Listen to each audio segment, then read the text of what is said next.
wine drinking is not in our culture, I would say. And I didn't grow up seeing my parents or anyone around appreciating wine as a culture. I'm a 90s kid and I'm not from a city. My family lived in the countryside. So the wine that I saw at our table was Georgian wine, mostly like semi-dry, semi-sweet. So working in the wine industry was not a natural choice for me at all. Welcome to the Italian Wine Podcast. This is the next generation with me, McKenna Cassidy. For the next episode, I invite you to explore with me what young adults are up to in the Italian wine scene. Let's feast on our discussion of Italian wine and culture. Grab a glass with us. Chin chin. Hello, everyone. I'm McKenna on the Next Generation segment of the Italian Wine Podcast, and I'm joined by a special guest today, not only a new member of our podcast team, but a woman with incredible experience and story to share. Welcome, Roza. Hello, McKenna. It's so good to be with you today, and I'm really excited for the conversation that we're going to have, talking not only about your own experience, but your experience with the Vinitaly Academy itself, recently passing the exam. Congratulations on that as well. Thank you. I would love to kick it off by hearing about just kind of who you are, what's your background, and how can the listeners get to know you today? Okay, so I'm from Kazakhstan. I always liked languages. And before coming to wine, I worked as a teacher for a long time. So my educational background is languages, English and French. And then I worked as a teacher teaching languages. And then I got my master's first in Bulgaria and then in China. MBA, and it was like master in economics. Some years of my life I spent in China.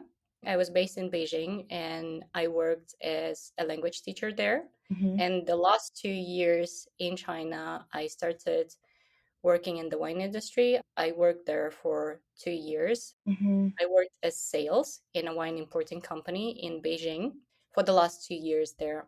And yeah, shortly, that's my background. Okay, so here we are today. So you grew up in Kazakhstan, your family lives there, and then in your life you kind of made a move to China. You were still in languages that you had studied in school and then were teaching to a variety of age groups in China. And then you made like this career shift. What was that like for you? Why did you go from teaching languages to going to wine? That's interesting, right? Yeah. Was teaching kids so bad that I decided to dive into alcohol.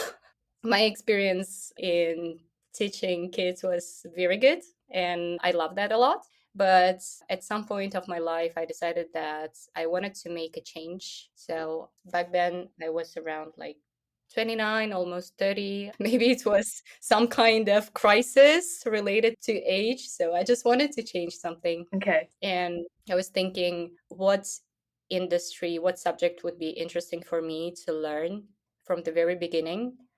And I decided wine. Wine sounds like something interesting because there is an element of craftsmanship, history, culture, again, languages, because it's an international community that you're going to work with. I could use my language skills as well.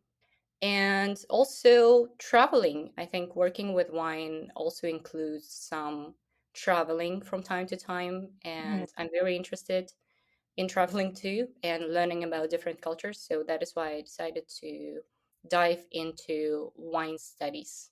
Beautiful. I wonder, was there perhaps a moment when you noticed wine for the first time, or was there a particular glass that caught your attention, or another drinker or friend who guided you to wine? Was there a moment like that? Well, actually, that's an interesting thing because wine drinking is not in our culture, I would say. And I didn't grow up seeing my parents or anyone around appreciating wine as a culture. Well, of course, wine was drunk during some gatherings, some celebrations, alongside with vodka and brandy. My parents wouldn't buy a bottle of wine to enjoy it during a regular dinner after work, let's say. I'm a 90s kid, and I'm not from a city. My family lived in the countryside. So the wine that I saw at our table was Georgian wine, mostly like semi-dry, semi-sweet. So working in the wine industry was not a natural choice for me at all. It was not like the kind of industry that I would choose or I would dream about. Like when I grow up, I would become like a wine professional. No. Then later, also, no one in my surroundings, not my friends or acquaintances, worked with wine or in restaurants, for example, or bars. Wine just Hmm. came up. I don't know how, but it just came up. But before I started studying wine, for me, there was only red wine and white wine. I only knew dry wine, sweet wine, semi-sweet wine. That's all. That's all the knowledge that I had before starting studying it. It actually started with Coursera. I don't know if you know this platform. No, tell me about it. So it's a platform where you can get different courses, some of them for free, some of them paid ones, and many different universities from all around the world. They work together with this platform and organize some of their courses. So the first course on wine, which I took, was a free course from UC Davis, and I fell in love with that course. It was for free, it was an introductory course, and I fell in love with it. And after that, I decided to go for paid courses. Then I found out about WSET and then all the other teaching platforms and organizations. And after that, once I got my WSET 2, I decided to start searching for a job in China. And I'm very grateful to my boss there because he hired someone who didn't have experience, not even in wine, but also in sales. This experience working in a totally Chinese company, there were no other foreigners in the company. It was quite a challenge for me. I knew like basic Chinese, I could have a conversation with people, but my Chinese was not enough for selling something. So that was quite a challenge for me. For 3 days in a new company, I didn't talk to anyone because it was very intimidating, especially like because of the language barrier. But after that, everything became so smooth. And after that experience, I'm not afraid of anything, really. I'm ready to start anew. That was already the scariest thing that could have happened. Yeah, exactly. That takes so much guts. That's really awesome, Rosa. Thanks for sharing that. And it seemed like you really enjoyed it and like wine chased you down. And it sounds like Italian wine kept knocking on your door as well. Now you have an expertise on in many levels in Italian wine. Why what directed you to Italian wine after you noticed there's regions attached to these styles of wine and grapes from all over the world. So what led you to Italian wine? First of all, it was not like all of a sudden I found out about Vinitaly. I decided for myself that in wine I had to choose one country. I wanted to choose one country to focus on and to study this country and the wine regions of this country deeply because there are so many countries producing wines and it's impossible to know all of them very deeply on a very professional like expert level. So I decided to focus on Italy. The main reason why I chose to focus on Italy, it was more like a practical choice because back then in Beijing I worked with wines from Chile first, Okay. but then I saw some dynamics changing. When I worked at an importing company, France was the first country by volume, then it was Australia, then Chile. Mm. Then the situation has changed from 2020. There were very big tariffs on Australian wine. So the market dynamics have changed. So it was France, then Chile, then Italy. And Italy was a growing trend. More and more importing companies, they started to import more Italian wines, more labels. And I thought that I should go for it. I should go for Italian wine. And also, many beginners in wine, when they start learning about wine, they go for French wines. Mhm. And I decided to take detour and start with Italian wines and focus on Italian wines mostly. That's wonderful. Thank you for sharing that. I empathize. My journey in wine is similar with the country coming first. So that's very cool, and how you were able to notice over time those changes through a different lens, like serving a global wine industry and then learning from that and making choices from that is like pretty awesome. So I know that you kind of walked through doing a few different certifications in Italian wine. Could you talk about those and then how you were exposed to VIA during that time? Okay, so once I realized that I wanted to focus on Italian wines, Yeah. I started searching for different platforms. I just started to Google, and Via is the first thing that came out on my Google search. Nice. So I went to the website, I learned about Via, I had a look how to apply, and back then I wanted to take the Italian wine maestro course in Beijing, but it never happened because of COVID. It was COVID time and there were many restrictions. And then in 2022, when I went back to Kazakhstan, Mm-hmm. I decided to take a sabbatical and travel to Italy and also take some regional courses to get ready for Vinitaly because I knew that Vinitaly was going to be a very tough exam and I wanted to pass the exam from the first take. So that is why I decided to prepare myself for that. So that is why first I went to Langhe Wine Ambassador course Mm. organized by Barolo Barbaresco Academy. And then the same year I went to Valpolicella Wine Specialist course in Verona. That was really smart. That was really smart to do those other courses leading into it. I feel like the deep dive before the deeper dive is wise. It's pretty cool. And the next year, Mm-hmm. I applied for VIA. So in 2024, I took the VIA course. But actually, the first time I applied to VIA Verona, it was 2023, but my application was rejected. But I decided to do it again. I decided to get ready properly, to get all the other certifications, try again, network, get some recommendations from other members of the VIA community. And that's how I applied this year. Okay. Do you remember when you met members of the VIA community? How did you get references before entering the community? It all started from Langhe course Okay.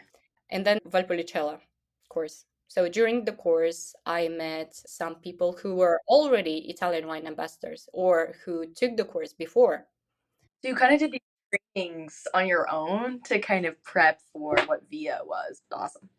I already wanted to take part in VIA. I knew that I wanted to do that for the certification. I thought it would Okay. be a good certification in my CV. Yeah. But then when I actually talked to those people, when I actually saw what VIA community is, I really wanted to do that. And I already didn't care about the certification itself. I mean, the title, if I'm gonna get it or if I don't gonna get it, I didn't care about that. I wanted to take part in VIA and also get connected to people because it's a wonderful community and everyone was so friendly. And also what I want to say that I came there with I don't have a rich experience in wine. I don't have many titles in wine, but I got acquainted with so many wonderful people who are already industry professionals in their own fields. And they were so nice to me. And they just let me in their community and we became friends. Now we're good friends with many of them. It's such a gift. It's awesome. And you enjoyed like many features of VIA, like you said, the networking and the fast pace of it. So when the time came to take the exam, what was your preparation like? And I know for myself, I was able to dialogue with people who had done it before and get a sense of like, what are we up against here? And then I really enjoyed reading Sangiovese Lambrusco by Professor Scienza and Serena Mazio. And then also I really like you have to stay devoted to Italian Wine Unplugged 2.0 and organize your notes in a way that makes sense to you that you can not just cram but like know. So, what were your tips when you were studying? Well, first of all, I think the fact that I already took some regional courses before Italian Wine Ambassador course helped me a lot. I also did Italian Wine Scholar course by Wine Scholar Guild, Mhm. and it also helped a lot because it's very detailed course and very straightforward and well structured. So it gave me a very strong base, I would say. And another thing I would like to say is just do your homework. I mean, there are so many episodes on Italian wine podcasts about the book, about grape varieties. You just scroll down to those episodes and listen to them. Then also read the book in advance. What I realized in Almaty, so Via was in Almaty this year, last year now, Mhm. not many, but some people didn't have the book, and I would like to say get the book, get the Mm. book in advance, read it from the cover till the end, and listen to the podcast, listen to the parts where they talk about different grape varieties. It's going to help you a lot. Mhm. And also talk to people. I mean, it's how we met. We met in Sicily during Gita Scholastica, but we actually got to know each other before that, Yeah. before I went to Verona. It's for our listeners. McKenna was the person who gave me some tips about also how to get ready. So that is why talk to people. Talk to the ones who already did that. They're going to give you some good tips and some encouragement too. Yeah, and I would also add, like, be vocal about the fact that you're studying for this. It's kind of a, if you know, you know, and sharing with people that you're seeking an intensive course in Italian wine not only helps build the brand of Via or the brand of Italian wine, but actually shows people that there's more to know and learn and love about Italian wine. And if you're in the industry, more likely than not, when you bring that up, someone's going to be like, oh my gosh, I just ordered a Cerasuolo. Like, would you like to try it with me? Or let's do a flight of Trebbiano to try to understand the differences in these producers. And those conversations won't happen unless you're vocal about what this is and what you're hopeful to do with it. Yeah, exactly. I totally agree with that. There is a saying, the crying baby gets the milk, right?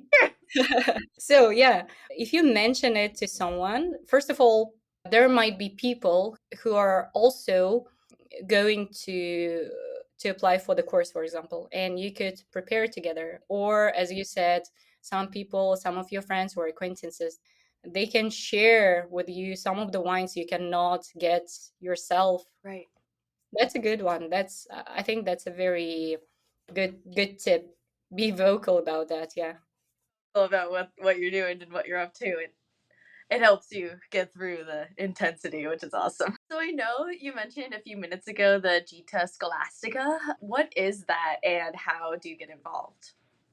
Okay, so once you're a member of VIA community, you have a chance to travel with Vinitaly, to travel to different wine regions in Italy, and it usually happens twice a year. For example, this year we went to Sicily. There was a trip to Sicily and there was a trip to Montalcino. The Benvenuto Brunello. Usually there are two trips per year, and once you're in a VA community, you are going to receive emails with notifications, or you are going to be notified in a WhatsApp group about that. Mhm. So that's how you apply. Wonderful. Yeah, you kind of fill out a Google form. Have you been on them before? When did you pass via? And I'm grateful to have gone on Benvenuto Brunello in 2023, and we tasted about 200 of the pre-release 2019 vintage Brunellos, which was cool. And then Rosa and I went to Sicily this year. Everything from Pietra Dolce to I Vigneri. It was a very special time to see the vineyards live and in person, hug a vine, taste some young and old Caricante. So And also having the last dinner with Alessio Planeta. that was cool. That was amazing. That was really awesome. I felt like home. I wanted to stay. So I'll be staying here for the next 13 years. I'll put myself to work. And that was awesome because remember when they took us down into the Riesling vineyard that was on their property and they showed us the lava flow from 30 years ago had covered the lava flow from 5,000 years ago, turning the rock color from gray to red. Exactly. That was really eye-opening and helped me understand the complexity of Etna soil for sure.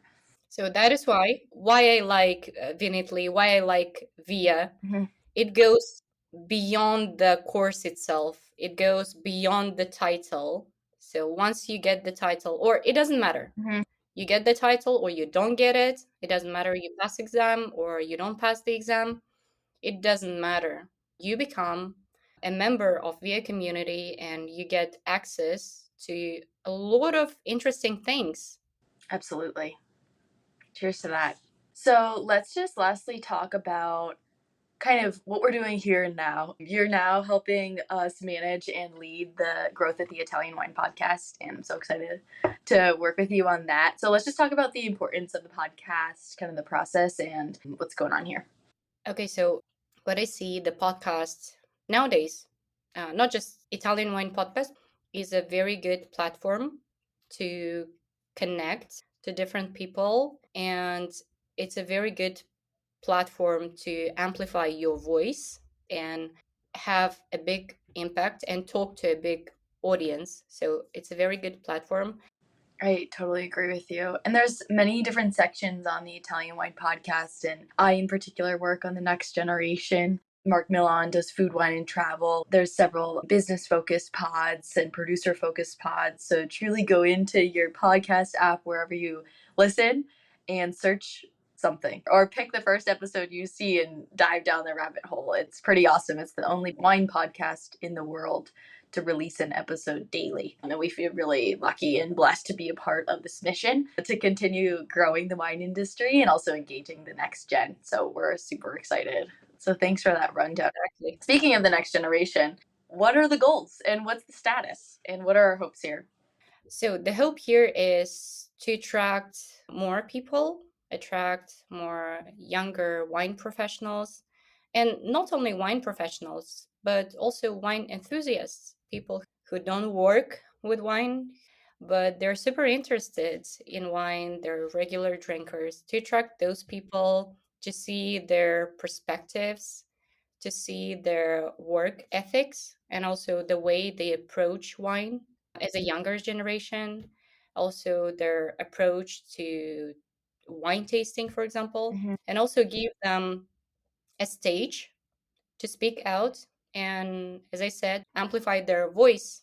Absolutely. That's the goal. And also about the podcast, I forgot to mention that what I wanted to say right now, being in Italian Wine Podcast team, I get so excited sometimes whenever I edit an episode and I like it so much. I just make the notes for myself, for my personal education, also for work. Mostly the first reason is to do the notes for work, but also for my personal education. And I write down the names of the guests who I want to meet personally during the upcoming wine events. And I was doing that before I joined the podcast too. Mm-hmm. Whenever I listened to an interesting episode, Yeah. I would go to Instagram, LinkedIn. I would type in their names. I would try to connect to them. And actually, it was a good way to connect to people through the podcast. So our listeners can do the same. Whenever you see an interesting guest, whenever you listen to the interesting pod, you just knock on our host's door on social media and also the guest's door. It's a wonderful way to hear new stories and make new connections for sure. That's great. Is there anything else you'd like to share before we wrap today? I have loved hearing your story, learning how you transitioned into the wine industry by way of curiosity and devotion, and then have now journeyed to kind of a place that seems perfect for you at this time in this space, learning about Italian wine, sharing wine stories, and helping the industry thrive. not only are your passions coinciding with your work right now, which is a really special place to be, and hopefully a joyful and exciting place to be, but also the whole thing is a continual act of curiosity in order to move forward in wine, knowledge wise, professionally, whatever your desire is. Continued curiosity is really the key, and openness to learning. Working on the podcast now, I'm feeling really useful. I think it's a great possibility to be a part of a group of people who are creating something meaningful. And I'm feeling grateful to be a part of something that has such a big impact and to work with such inspiring people. I think that was really well said, Rosa. I feel like you told a really clear story to us today. I want to thank all the listeners for hearing, for listening, for being invested in this conversation. And Rosa, we're so excited for the continuation of your journey in Italian wine. We're grateful that it crosses paths with the Italian Wine Podcast in this season. So thank you so much for sharing your expertise. I know the listeners will be seeing you around, hearing you around the pod, Vinitaly events, Vinitaly Academy, details, all of that. So we look forward to the year ahead. Happy 2025. And chin chin, salute, keep drinking Italian wine. Thank you. Chin chin. Tante grazie. Thanks so much for being here with me today. Remember to catch our episodes weekly on the Italian Wine Podcast, available everywhere you get your pods. Salute.